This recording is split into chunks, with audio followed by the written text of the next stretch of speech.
Free day. No work, no school, no will to live. Just what to do on this fine day.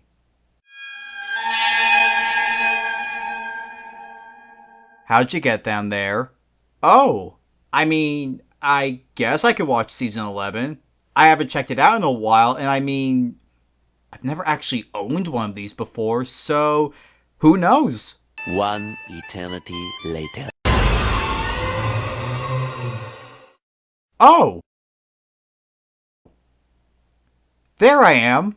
The year is 2012. Epic Rap Battles just released the most popular video of all time. Lance Armstrong was just exposed for doping. People were having fits over the rapture that obviously never happened. And Hell's Kitchen was having a bit of an identity crisis. Seasons 4 through 7 had finished airing, and with the exception of 7 and to some people 4, Hell's Kitchen had seemed to have found its groove, bringing in strong talent and engaging personalities. The people working on the show, however, seemed to not have entirely understood that this combination was a winning one, because after Season 7, the show primarily started to include casts that were Season 2 levels of unskilled, while amping up the drama so much you might as well be watching Jersey Shore, but with less of a reason to hate New Jersey.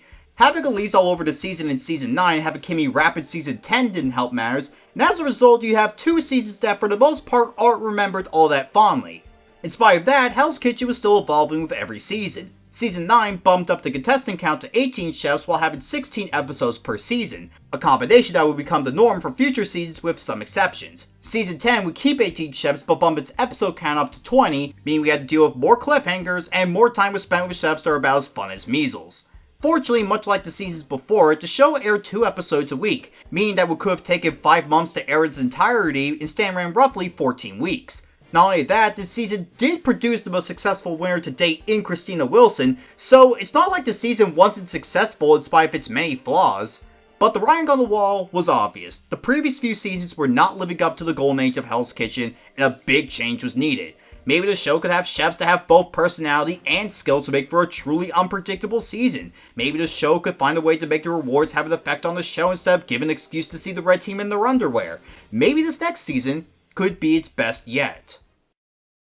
Or they could do none of that and make Season 11. Season 11 is what I consider the first true F-tier season of Hell's Kitchen. Sure, Seasons 8 through 10 have their issues, but I wouldn't say they're awful, all things considered. And even the first 3 seasons were made before Hell's Kitchen really got its identity, so I'd say to get a pass of sorts. But Season 11?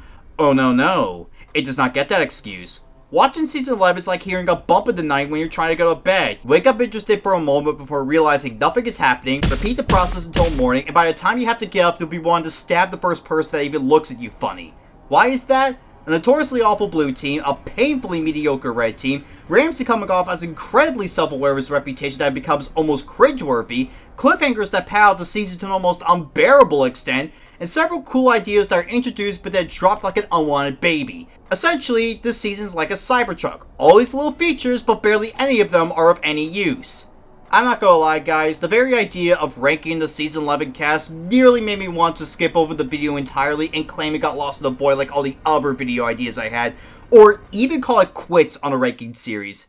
The reason for that is because, to be honest, there's very little I could say about a lot of the cast that isn't me just bitching. And crazy realization, but I don't think that would make for a particularly interesting video. Me wanting a new camera and being burnt out from Season 10 is not the only reason as to why I was dreading this season. But I made a promise, and I have to unfortunately look at this season. The season with chefs that have as much personality as an unmarked grave. The season with so many stupid missed opportunities. This season that's so unbearably long. This season that has such a mid-ass winner. This season that has the worst blue team ever. This season that has Gordon be surprisingly unfunny. This season that has such a mid-as-fuck red team. This season that has one of the worst eliminations ever. This season that it has... Okay, fine. Rules as usual. First, some chefs, aka many of them, are going to have segments that don't go on for a particularly long time, and it's mainly because I've ever talked about them before, or I don't have much to say about them. Second, any jokes I make at the expense of chefs are really just that. I seriously do not have a real life issue with them, and it's why I'm not going for personal insults. Third, I'm not going to be incorporating anything they did out of the show. I'm only ranking stuff they did on the show and nothing else. Finally, this is all just my opinion. This isn't one of those objective ranking videos where I bring up stuff like talent or records or anything like that. This is all just me saying I like this chef more than I like this other chef. That of course means that there's probably going to be some chef you'll disagree with me on placement, and that is totally fine. You're allowed to have your opinions. I encourage it. Anyway, let's rank every single chef of Hell's Kitchen. Fucking season 11. Kill me. I'm not sorry. I hope you continue to keep losing because I want to win every challenge. The funny thing about season 11 is that in spite of it being one of my least favorite seasons, there's no chef this season that I outright hate. That may seem good, and trust me, it is. I think I'd much rather deal with this cast in its entirety than Jason or Tiffany, but to be honest, it's not really by much. So much of this cast is either boring, uninteresting, or just flat out have no personality. And I think the poster child for this is without doubt Amanda. Truth be told, the reason as to why Amanda is at the bottom of this list is because she falls into perhaps one of the worst categories you could get that isn't F tier. Not only is she a relatively boring personality, not only does she make it fairly far into the season have really no highlights aside from predicting how shit the blue team is, but she barely gets any focus. She's essentially a phantom chef, and to be honest, if it wasn't for the fact she was involved in that double elimination, I'd honestly forget she existed altogether. That's really all I have to say about her. Moving on. I'm Chef Jessica. I will outwork every single one of you up there right now. Oh look, it's... who the hell are you again? Oh, Jessica. Yeah, you exist. Okay, so Jessica starts off kind of cocky to the extent she literally does push-ups on stage, but then after her team loses faith in her, she completely falls apart and goes out early. Honestly, that brief summation sounds decent, but again, Jessica is a chef I barely remember. The only thing worth talking about is how she constantly talks like a wet sponge. That's literally all I have to say about her. Only reason she's above Amanda is because she gets a tiny bit of screen time compared to her. Chef Ramsay told me to get out, and I'm like, all right, I'm gonna go upstairs and rehydrate myself. Oh look, it's... who the hell are you again? Oh, Jacqueline! Yeah, you... Oh wait, we did this gag before? Last entry? Fuck, the cast has already started to blend together. I mean, what do I even say about her? What does anyone have to say about her? Spadely, do you have anything to say about her? No. Exactly. Jacqueline's biggest highlights are getting kicked out of service for drinking water and saying that Nedra has stank-ass feet. She also has that Melissa thing where she's believed to be strong when she clearly isn't. But unlike Melissa, she doesn't do anything that's outright horrible. She just plain sucks in general. It really says a lot when the most interesting thing about her is the fact that my Fire Stick for some reason buffered to the extent it skipped her elimination. Can Fire Sticks even do that? Please, I need to know this, because if it did, then my Fire Stick has a mind of its own and I don't feel safe. Oh yeah, and Jacqueline's boring as shit. Danielle is making sure everybody knows she hasn't worked in a brigade system before. Guess what? We know! Honestly, this scene sums her up better than I ever could. Really, the only thing people remember about Danielle is that she's never worked at a brigade before, and according to Susan, the only place she's worked at is a hot dog stand. And considering how shit Danielle was, that's a flat-out insult to hot dog stands. They're fucking great. I'm part of the hot dog stand gang, and we claim superiority over the hot pretzel stand group. In all fairness, the whole scene where Danielle asks if anyone has worked in a brigade system and everyone raises their hands is honestly one of the funnier scenes of the season, and it's primarily why she avoids being at the bottom of the list. That being said, she's not going to get any further because she's still pretty boring. So, yeah, moving on. I don't know what the fuck is wrong with these guys. If I was on the guys' team right now, I'd be begging for a sex change. So, would it be a hot take to say I don't like Cindy? Like, am I gonna piss off some secret underground Cindy death cult that's gonna shoot me, skin me, and wear me as a hat? Because if so, that'd be more preferable than watching this season. I'm sorry guys, but I find Cindy really boring. Pretty much her sole character trait is her saying, hey, what's the deal with the blue team? And while, yeah, she has a point to be saying that, when she's saying it with the inflection of a shitty Jerry Seinfeld routine, it gets really old really fast. Especially when there's very few memorable moments from her. Hell, this scene I attribute more to Gordon than anything, so essentially, Cindy's a bland and annoying chef. Man, it's crazy how I'd rather watch ads than watch this season. Speaking of which, at one point while we were watching the season, me and Spadely were discussing how Cindy would work with a villain edit, and we saw a movie recommendation for Adam Sandler's Click, and the preview image looked like he was doing what I wanted to do ever since the season started. Turn it off. Okay, back on track. Cindy goes out in 4th in spite of her having a better past and job, but because she has no plot, she's gone in 4th. That's really it. A generic as hell chef with almost nothing to know about who makes it far into the season. I get along with everyone. I'm the person that makes everybody laugh all the time. Let's rewind all the way back to season 8 for a bit, and specifically focus on the chef I put at the number 1 spot in the world-renowned Raj. In spite of some people thinking he was a plant, it was clear that he was the most memorable part of the season, and people still to this day get a kick out of him and his antics. It seemed the producers took note of Raj's popularity because ever since then, they've tried to find more outright donkeys to replicate that feeling. Some were successful, some were unsuccessful, and then there's Gina. Gina from the start is an interesting competitor. One of the first things she does is bring a puppet onto the show, either to try being funny or lay claim to be the first person to cross over Super Mario Logan in Hell's Kitchen. Then, after managing to avoid being medically evacuated, Gina seemingly proves she's better than she comes off as by saying perfect scallops and winking at the camera for good measure, but then she gets kicked out and has an immediately kind of fun argument with Nedra that ends in her breaking the ceiling. Finally, she caps this all off by quitting before a challenge with the emotional weight of a wet shit. Here's the thing about Gina and why I find her to be odd. Remember back in season 7 where I said that Andrew was so unbelievably strange that I couldn't get any sort of enjoyment out of him?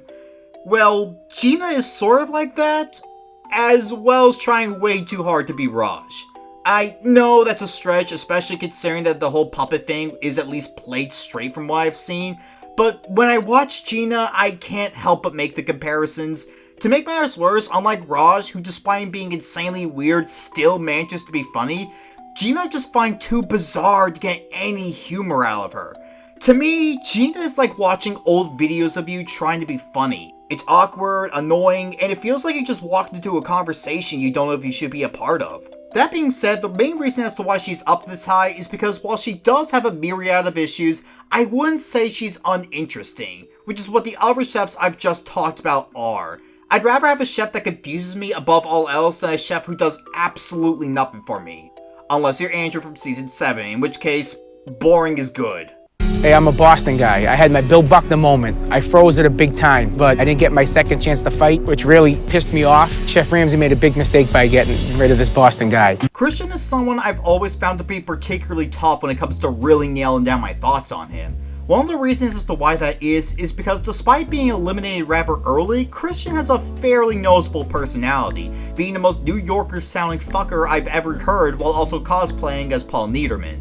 I also wouldn't say he's an inherently terrible early boot. Sure, his final service was pretty bad, but he did have a good signature dish, and he finished the otherwise disastrous first service with Zack, which several people tend to forget about, and it's probably why Zack never got best of the worst that night. On the other hand, in spite of all the positives I've just mentioned, he's also the most there member of the blue team. Trust me, the blue team themselves aren't winning any awards for having an engaging personality, but for me, Christian is the most mediocre personality on a team full of mediocre personalities. While he does get some extra points simply because I could see a bit of a fun side in him, when the most I remember about him is that some guy was obsessed with removing his mouth on DeviantArt, that really goes to show how little of an impression he left by the end of the day. My palette is better than yours, I'm faster than you, I have more ideas than you, I'm more creative than you, and that's my fucking reason. So, I'm gonna be honest, that whole ass winner ranking video, you know, the one with Gmod skits that are about as funny as leprosy, yeah, that video hasn't exactly aged particularly well, if only because I think I have a new least favorite winner now. Yes, I know to a lot of people, Janelle is an ultimately passable, if somewhat forgettable winner, so to call her the worst winner when there's several other winners you could argue are worse seems like a very strange thing to say. But here's the thing, Janelle has very little to really latch onto. Say what you want about chefs I've talked about before, like Holly from season 7 or Nona from season 8, but at the very least they have somewhat of a plot, albeit it is kind of bare bones. Holly's plot is that she's the sanest and most competent chef on the red team who's ultimately written off early due to her not being taken seriously, but once Black Jacket starts to roll around, she starts to defy everyone's expectations and wins in the end. Nona has some struggles at the start, but after it's revealed she has bad palate game, she starts to emerge as a possible winner and steals win from Russell after he continues to act like Russell. Janelle's story is basically, I'm the best chef on an already cracked team. Which, I'm sorry to anyone who likes her, but you have to admit that narrative is about as interesting as hearing the history of terracotta. I usually find the best winners have a development of some sort, or go through struggles throughout the competition, such as being on a consistently losing team or being pushed around a lot. Janelle doesn't really have that, and pair that with her having a personality of a Q-tip, and you get the most basic winner of all time that's only knowable for two things. How she lost a job, and how Flynn Masters couldn't find anything to talk about with her, so he decided to rank every chef instead and got flack on Reddit for some of his takes. There's just nothing to say about Janelle, which would be bad enough if she were to be any regular contestant, but as a winner, that's borderline inexcusable, and it makes her by default the least interesting winner in the show's history. I guess I will give her some credit for winning the season itself, and I guess there's a few moments of her I remember, like how she continuously swears in front of her mom and how she hates turnips, but overall Janelle is easily the most forgettable and uninteresting winner yet. And it'd take a miracle for her to be dethroned as my least favorite winner. The three halibut, One thing I've noticed quite a bit of this season, and perhaps one of the biggest flaws of it in my opinion, is the amount of negating it does. Oftentimes they'll bring up these moments from a contestant displaying promise, only for them to get the boot immediately after, or a gameplay aspect being added that sounds super cool, but it only exists to pad out an already obnoxiously long season. And Jeremy is just one of those chefs that fall into that category. I'm gonna be honest with you guys, I never really found Jeremy all that bad, just more disappointing than anything. I think part of it is because for an early boot, he actually does do a fair amount. He starts out barely avoiding being the first boot, struggles for a while taking responsibility, but he seemingly starts to find his voice after having a talk with Ramsay.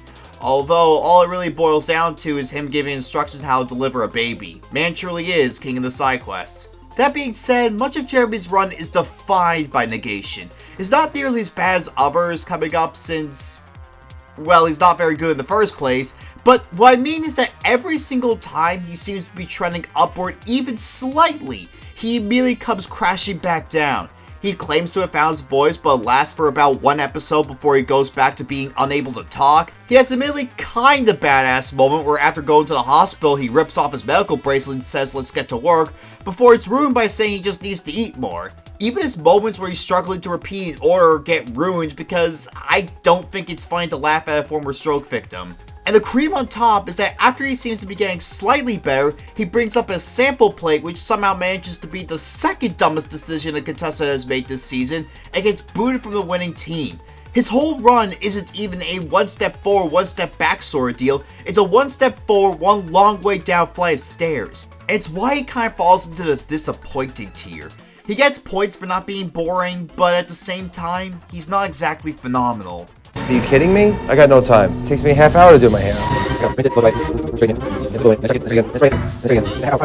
Barrett is Barrett, alright. God, fuck me, everyone's starting to blend together. Why did I do this to myself? I could be watching an infinitely better season right now. I swear, I'm in like a fugue state at this point. Barrett, in my opinion, is the most middle-of-the-road chef here, in that he's fine, but ultimately not special. That's not to say there's nothing to know about him, because there is, but unfortunately for him, it's not exactly positive. He starts out middly decent enough, and considering he's on the blue team, you might as well put him in possible winner tier automatically, but it doesn't take long for him to start making blunders. And these aren't any regular blunders, oh no, these are real blunders, like Joanna nearly serving Ramsay crab bad. Perhaps his most infamous blunder is where he served raw chicken. Already bad enough on its own, but it's made even worse when it's revealed that not only was it to be served to a pregnant lady, but that pregnant lady was sous chef James' wife. And would you believe me if I told you he somehow didn't go home that night? I'll get into more detail on that bit because while he does slip by, he decides that after that night, things have to change. And what does he do? He, shaves his head. I mean, I get the idea behind it, you want to send a message, but unfortunately the message is about as well constructed as a YouTube apology video. SC is with Reverse Samson here, in spite of cutting his hair in the belief he'll get better, still struggles and winds up in a double elimination. I'm gonna be real guys, even though his blunders are iconic and he doesn't seem like a bad guy, I still find him really uninteresting. It's to the extent the only other thing I remember about him is this one frame where he and Michael look like they were playing Five Nights at Freddy's. And when that's the biggest highlight of your run for me, despite lasting, Jesus Christ, 10 episodes, then you know you're destined for D tier. If he lays one fucking finger on me, I'm gonna beat him all over the fucking room. I don't care if I fucking go to jail tonight. You know what? I think we jumped the gun a bit with Barrett, because I think that Michael is actually the most middle-of-the-road chef here. And it's fitting he's showing up here because this is quite literally the halfway point of this list. Michael is not someone particularly complex. He's one of the better members of the blue team simply based on the fact he's one of the more consistent line chefs and the fact he's trying to be a leader. It's even to the extent I wound up calling him Father Michael, mainly because everyone's trying to impress him, but just like my actual father, it's not worth it. That is until the final 9, after he thinks not picking up his kid from the hospital is a flex, he gets sent home.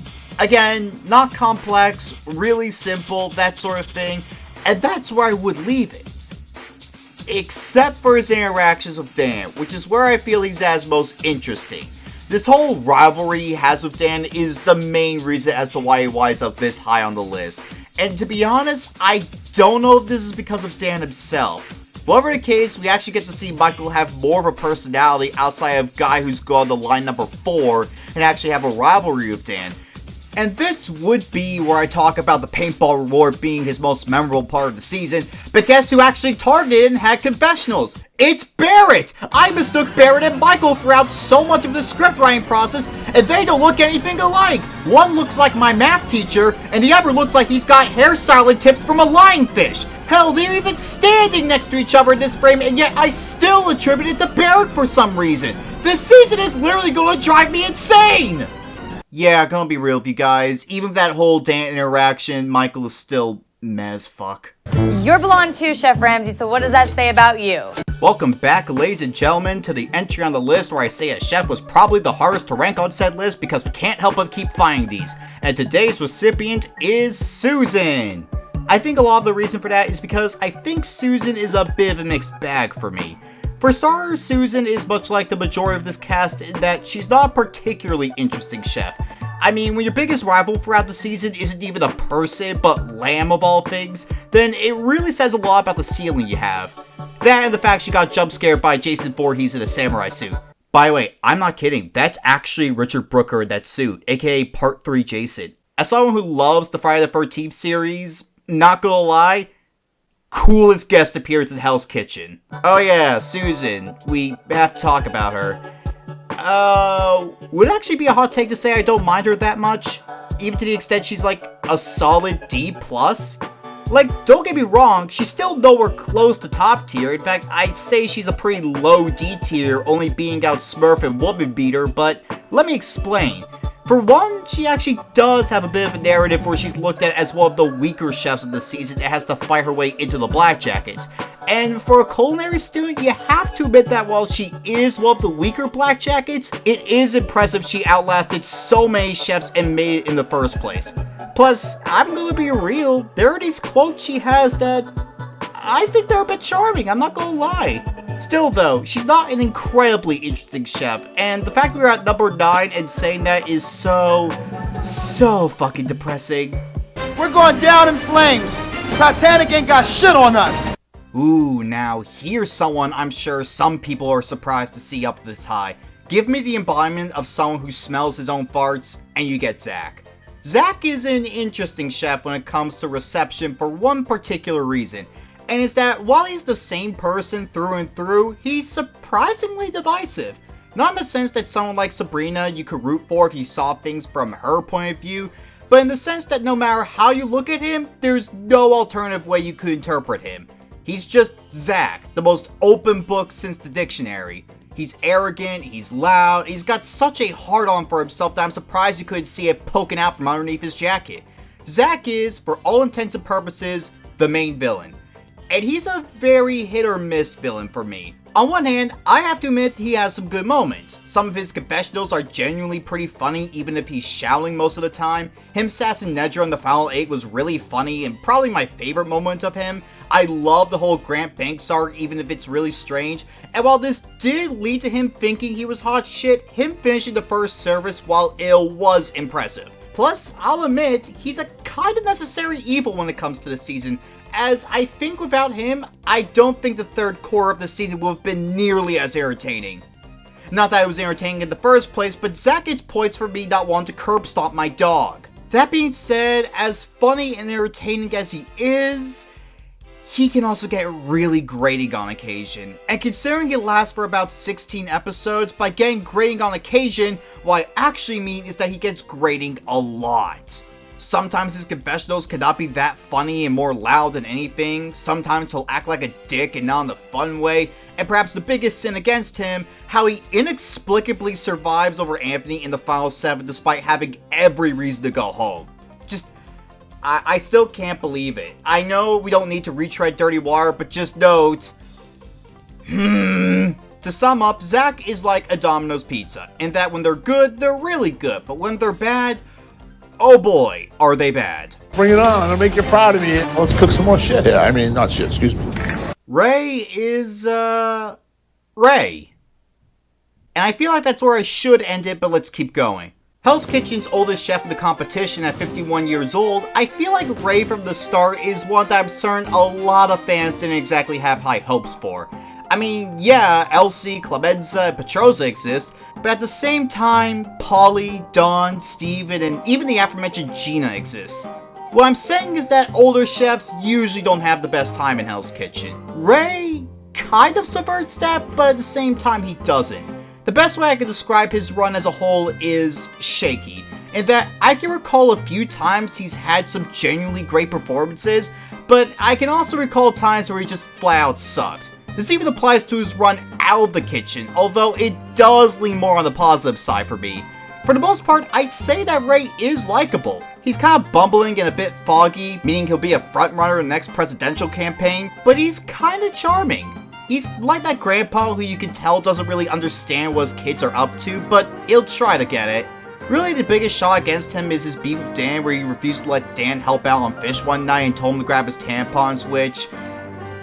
yeah, I'll admit, it's pretty bad. I guess the thing is, though, is that he never says anything close to that level afterwards, so I see it as more of a one-off moment rather than anything that serious. It still hurts him a fair amount, but not enough to knock him out of the top 10. And since I don't have that much more to say about Ray, can I just take a bit to bitch about how probation was dropped so quickly? The whole probation gimmick had the potential to be one of the most unique recurring bits of the show, and instead of it being brought back to really push those weaker chefs to be the best they can be, they instead used it to pad out the season even more than it really needs to be. The fact they only brought this gimmick in one time and one time only, when there were multiple chefs from multiple seasons who could have really been a part of this gimmick? Just... why? The fact that Hell's Kitchen fanfiction series managed to use the whole probation concept better just really goes to show how big of a waste this is. And it's easily one of the biggest gripes I have with season 11 as a whole. I don't know how to end this, so... here's Ray as a Power Ranger. Not sure why this needs to be shown. I just found it funny, so, enjoy. I think I've given some pointers about how Dan, the Hebrew Hammer, works. 1, I'm cocky. 2, I'm good at what I do.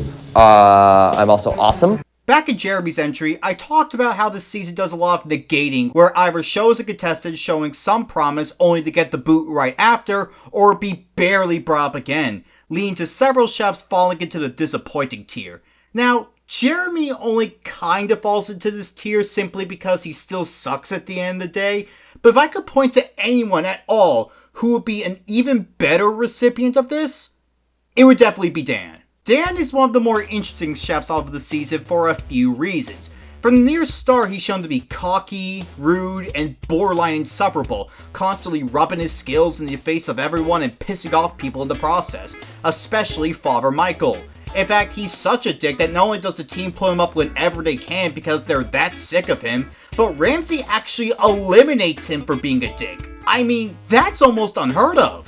To say his reception has been pretty negative is an understatement, And I say that along with Zack, he's most likely to be seen as the most disliked chef of the season.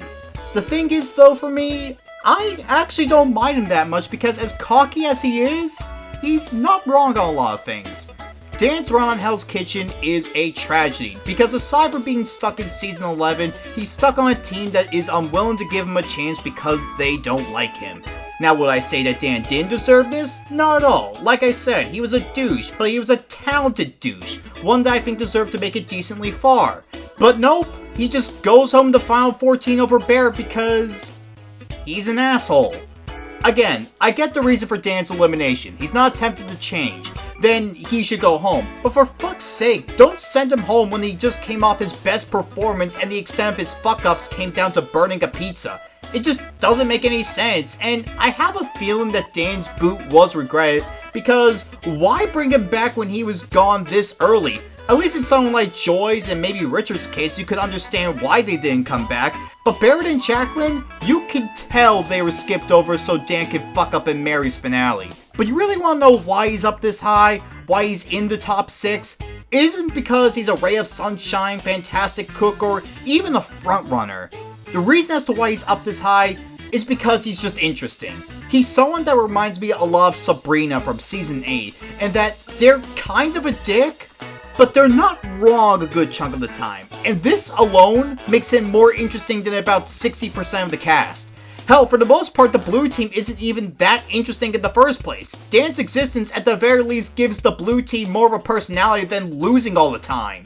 And his elimination marks the point for me where I realized that the season makes me want to fist a lawnmower. Season 11 is a life raft with a hole in it, and Dan is the last piece of duct tape before the season sinks to the bottom of the ocean. And guess what? They removed it, because fuck the blue team and the people in it. Except you, John. Except you. You're a special boy. The rest of you could sit there at the bottom of the ocean and like him. Just fuck, man. I wish Dan could have stuck around just a bit longer. He wasn't going to make the top 10, and I think he would have gone that double elimination, but it would have given us just enough Dan to keep the blue team a little bit more interesting. Instead, we got a bullshit elimination and wasted potential.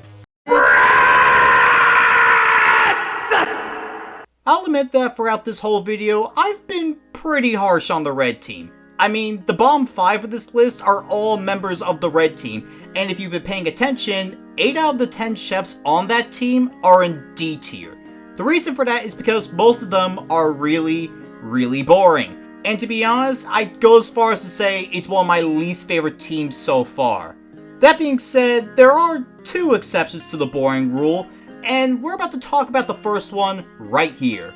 Nedra's run is an interesting one because there's some stuff I like quite a bit, and some stuff I'm not particularly crazy about. Starting with the positives, she is without a doubt one of the more entertaining personalities of the season, and considering how very little personality there is in the first place, it makes her great by default.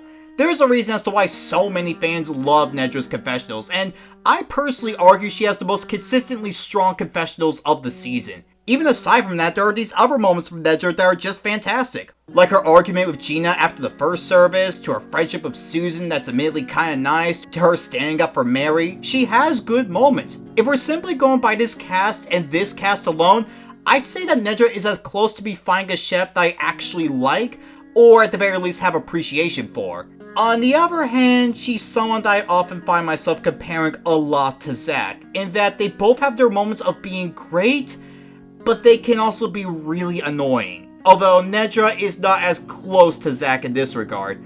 I think it's mainly around the top 10 that I started to get annoyed by her more and more. The brattiness and failure to take accountability. I mean, there's a reason as to why this was my favorite Zack moment. It was because I was kinda sick of Nedra by this point. And here comes perhaps my biggest hot take of this whole video. I don't find Nedra that funny. Okay, actually, that's an exaggeration. I actually do think that Nedra is pretty funny throughout a good chunk of the season, and I'd still say she's the most consistently funny. However, there eventually came a point where I just got really tired of her confessionals, and I don't know if it's a me thing, but it felt like all her confessionals started to blend together and feel like she was only talking about Elon Musk and Jason Underwood, aka 2 giant boobs. Like, we get it. You have breasts. Saying the same joke 3 times isn't going to make it funnier. It's instead making me realize I could be doing literally anything else. For me, her run in Hell's Kitchen is like the average meme. When the meme comes out at first, everyone likes it and is passing it around, but once a corporation gets its hands on it and tries using it, all of a sudden, I never want to touch this again. She is the Wendy's Twitter account of Hell's Kitchen. Again, I have to reiterate, compared to everyone else I've talked about, I say Nedra is about as close to me outright liking a chef as we'll get when it comes to this cast only. But compared to literally everyone I've talked about before, even chefs that are going to be several seasons later, she just can't match up. And no, 27 more boob jokes is not going to help. Zacky Wacky! Zacky Wacky! Chef Zack! Hey, look at me. Hey, look at me. Is this a fucking joke? No, Chef. Zacky Wacky. So, this may come as a shock to some people, but I don't particularly like this season that much. It's such an obnoxiously boring and long season where it feels like nearly every episode is the same and it's just going through the motions half the time. Honestly, if I had to describe a season that felt the most like being in a fugue state up to this point, it's probably this one. You don't know what's going on, you don't know where you are, and by the time you start to figure it out, you wake up in the middle of the road covered in sweat, piss, and blood you're not entirely sure is yours. That being said, however, there are some pretty big highlights, and one of them is the first service, if only because of one chef in particular. Sebastian is easily, without a doubt, my favorite first boot. And I go as far as to call him the gold standard for a first boot because there's so much to him. In fact, I kind of want to go over his run as a whole because it's that fantastic. So the first thing he does is the only smart decision he makes and tries to leave, maybe to try getting into a better season. Then after his signature dish flops, he annoys everyone by yapping on the bus, and it becomes clear the biggest issue he has right off the bat is how overly casual he is, and he seemed more content with making an ass out of himself than actually taking the competition seriously.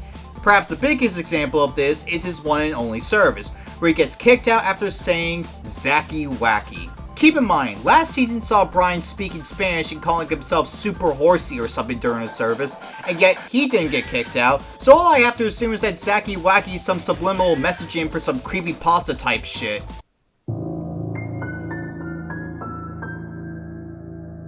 One night, I was watching Hell's Kitchen Season 11, and as I watched it, I realized something was very wrong. I fucking hated this season, so I turned it off and went to bed. Later that night, however, I heard knocking at my door, and when I opened the door, I saw Sebastian, but there was something off about him. He was staring at me with his hyper-realistic eyes and his hyper-realistic skin. Honestly, it was probably just Sebastian himself, except for the fact he had hyper-realistic blood coming out of his eyes. And the last thing I heard before he took me into the darkness was one phrase. Zacky Wacky. God, this is such a stupid fucking bit.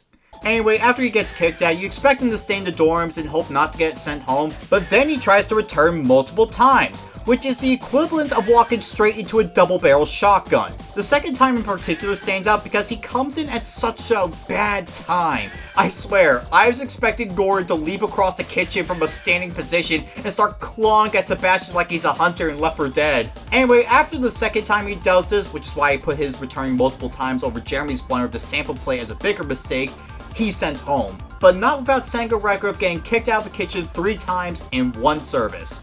So yeah, I really like Sebastian, and it's so depressing that the first boot is in 4th place.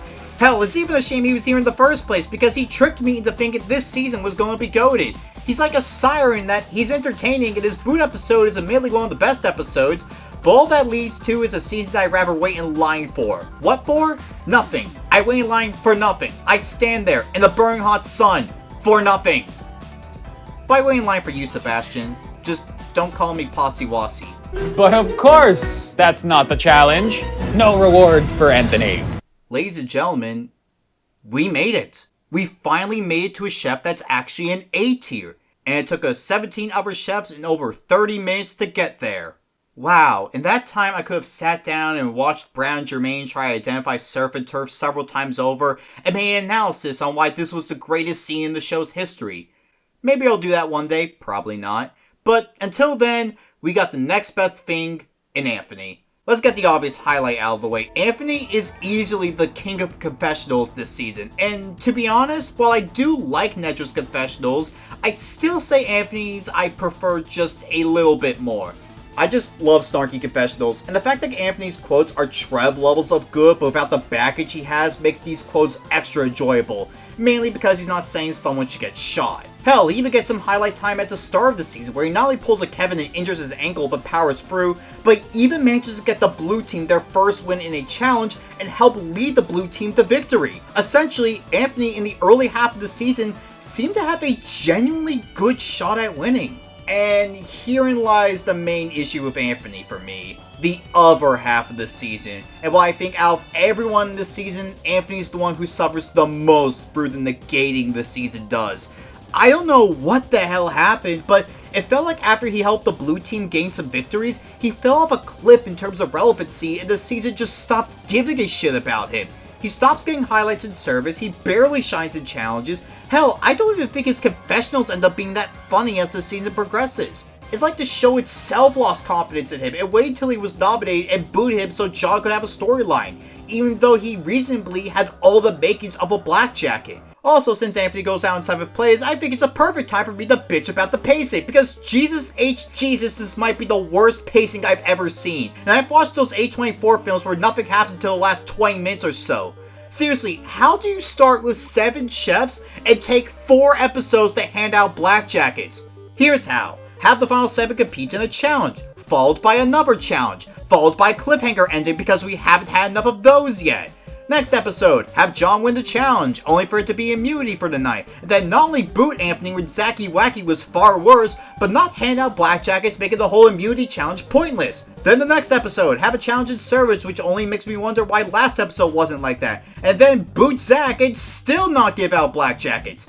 And then 4 episodes in, not immediately hand out black jackets even though there's 5 fuckers remaining, but instead have the final 5 do another challenge with the reveal that only 4 of them are getting black jackets. But then surprise motherfuckers, here's your family and all of you get black jackets. And then it's followed by immediately one of my favorite services because we get the winners back, although it's ruined because it's a free part. But fuck guys, this is Hell's Kitchen, not the goddamn Odyssey! Legitimately some of the worst pacing of all time, and I think this was the moment where I thought to myself that this was one of the most unfun viewing experiences I've ever had, even to the point that I have to reconsider season 16 and 17 as being worse. At least those seasons aren't obnoxiously long.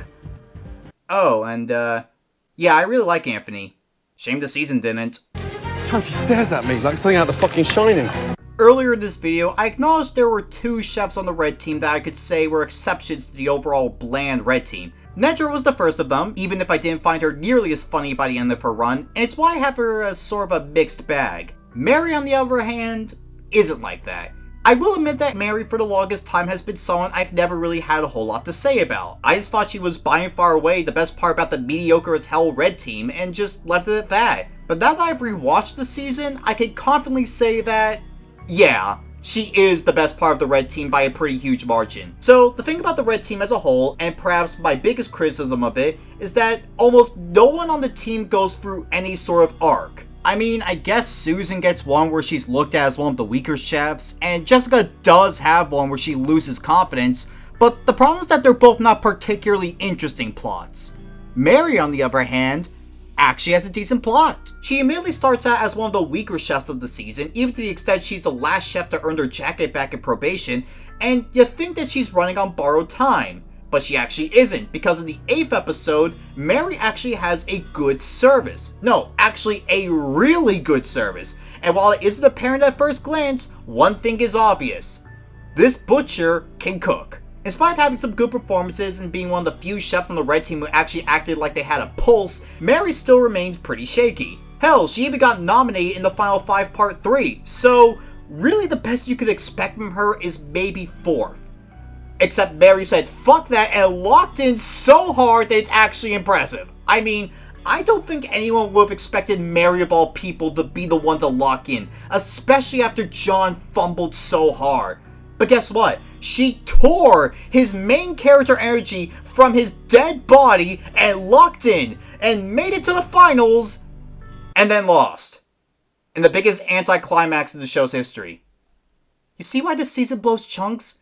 Yeah, the reason as to why Mary's up this high is because of many things. The fact she's one of the 2 red team members that are actually interesting, her past performance, which was probably one of the most hyped moments I've ever had watching a season. Hell, even the fact she started off kind of slow I'm okay with. I was almost certain she was going to lose points for her taking a good while to sort of get going, but to be honest, I think it only made her better. When she did shine, it felt so much more rewarding. And that's why I'm so bummed she lost in the end. I wanted to see her win in the end and pull off the upset. She was an underdog, and to be honest, I'd argue she's a more believable underdog than John. At least her arc doesn't involve having to sacrifice perfectly good black jackets. Amazing fight, likable personality, banger as fuck pass, but a really, really anticlimactic end that just caused her to barely miss out on the top spot.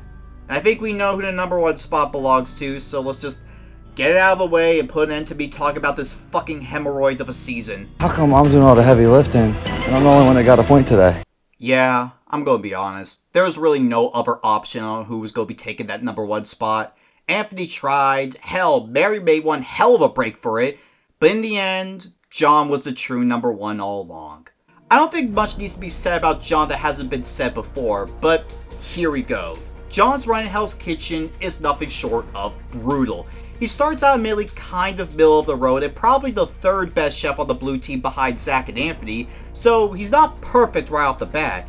However, around the 6th episode, John seemed to have found his groove, performing better in challenges and in service.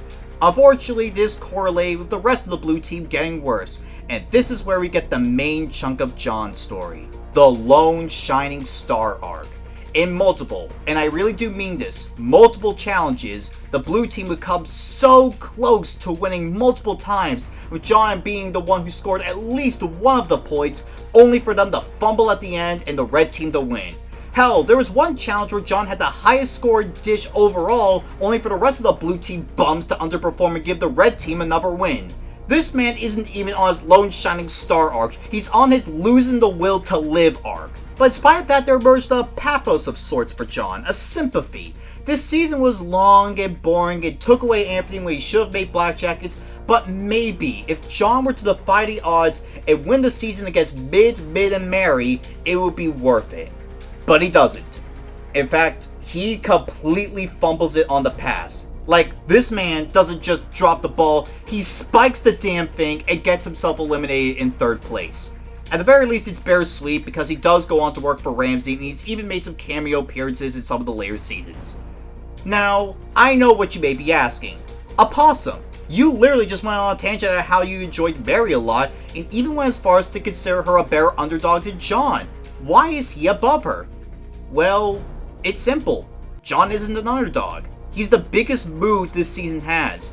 All the long slogs, all the repeated losses, all the agony, John is the biggest mood in what was one of the most unfun watching experiences I've ever had. He represents how I feel about the season as a whole. He's just as sick of this season as I am. He's sick of this season that's like a Boston cream donut but without the cream. Where's the cream? It's just Boston! And yet, there's one thing we still have to mention. The greatest chef of them all. The chef that puts chefs like Raj, Petroza, even Dave to shame. Ladies and gentlemen, the true number 1. Or rather, number 0. Chef Pee-Pee's in the kitchen, I'm the king of cooking things. The man, the myth, the legend. There are many, many ways to describe the true number 1. The one who died for our sins, that guy who fights Lex Luthor on weekends, part-time Avengers level threat when Thanos is busy. But to us, he's just Alfredo al dente. This man, this absolute beast of a man. I mean, who else do you know has soloed service by himself when every single chef in both kitchens were kicked out? No one. But Alfredo al dente could. And then he followed it up by having a god-tier pass performance, and it was so good that Ramsay decided to make Alfredo al dente not only the honorary winner of the season, but also told him the moment he dropped dead, Alfredo would take over the show. How many chefs do you know were told by Ramsay that he should host a show after he's 6 feet under? No one. except for Alfredo al dente. And that's not all! What have I told you about what else he did during the show? When Amy from Amy's Baking Company came onto the show for some reason, he stood up to her and called her a bitch! And then, during one service, he created the most chemically pure meth in Albuquerque, New Mexico. He won the elusive Purple Jacket. He stuffed 5 children into suits. He poisoned our water supply, burned our crops, and delivered a plague unto our houses. Wait, I'm supposed to be praising him. He crafted the universe in his mouth. The motherfucking 10 Commandments were written in Alfredo al dente's image. He counts. He has a jacket. He has a confessional. He has a burnt portrait. I think that's enough for him to technically qualify as a contestant. This fucker technically counts as a contestant. I have to count him. I have to count him. This season is driving me fucking insane. It's been nearly an hour I've been forced to spend talking about this season. God help me. And that was every chef of Hell's Kitchen season 11 finally ranked. Dear God, this was painful. Really painful, as a matter of fact. I genuinely hated nearly every single moment I spent watching this season. Sure, there's some highlights, but for the most part, it's one of the most annoyingly dull, poorly paced pieces of shit I've ever watched. Would I say it's in, as Shafril's would say, G tier? Not really.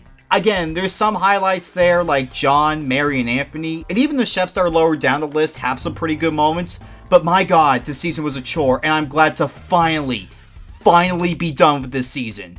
And now, let's take a look at the final rankings of Hell's Kitchen Season 11.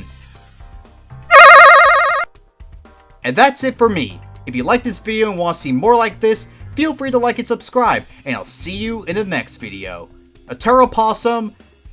Actually, no, I'm not ending it like this. You're not getting my usual outro. This season blows chunks. I'm actually going to do something I'd rather do than watch this season again. And that's how I'm going to end the video.